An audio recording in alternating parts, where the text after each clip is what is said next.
Everything is true.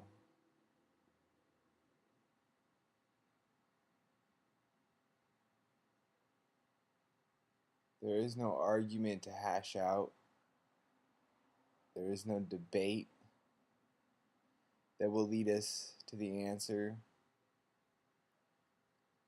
There is only an answer in a limited sense. There is no answer.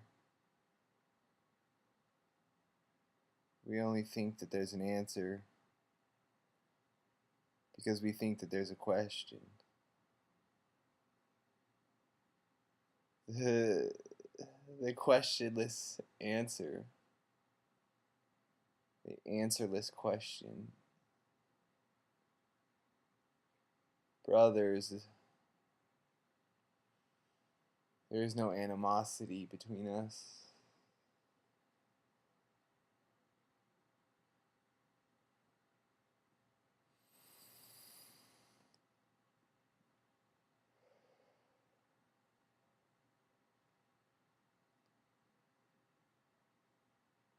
He does have a point, I think, David.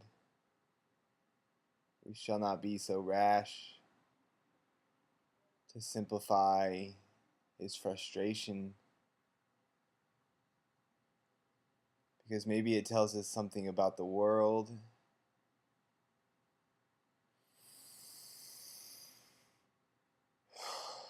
and something about ourselves, and something about our brothers and sisters in the world. Why is he frustrated? Why is there a battle in the hearts and minds of so many?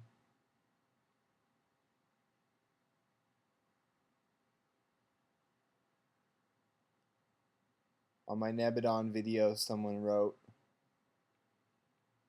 "Your argument about money doesn't make any sense," and I was going to write back, "That's because it's a senseless understanding."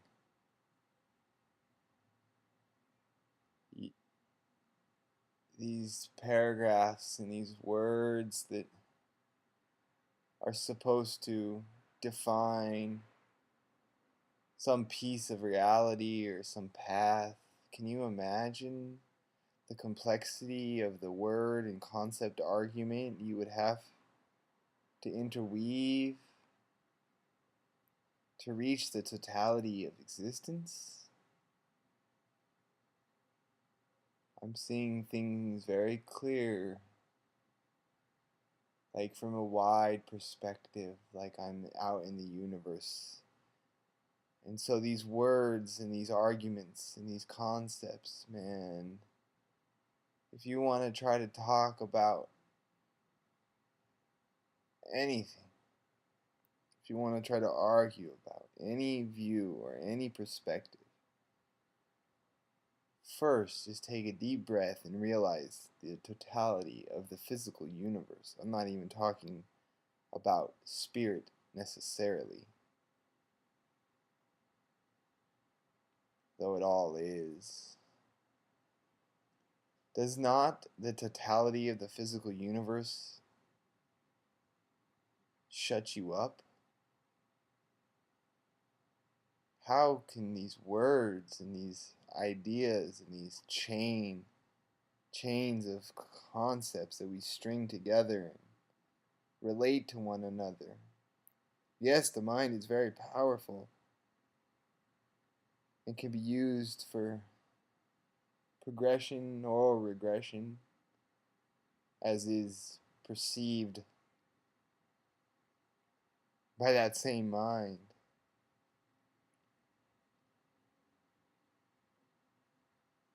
The more I let myself relax into the rest of God, I realize the absurdity in thinking I ever had control over any of this. But I want to clarify what I mean by that, because I do have ultimate control over my experience. What I don't have is concept strings and chains that I think are controlling my experience. That's what you're doing when you use words to try to understand the universe. And yes, we all are doing it, but you see that there is a difference, because I know that my words and my argument cannot reach that which we're looking at. What I try to do with words is activate the spirit, or the hope, which is some beautiful human emotion precursor to the spirit inside of you. It's not me doing anything. I'm just trying to project wordless understanding through words. Do you understand? How can these words mean anything? How can you save anyone or any world with ideas? We save the world with love. God bless you. Thank you. There is no animosity between us, brothers. But I do see value, Zach. I see a lot of interesting value in your chosen experience of this time. It makes a lot of sense to me, and it's very important that I understand that struggle. And I have been there, and I still am there, and I can understand that struggle. There is no animosity between us, brothers. There is only love.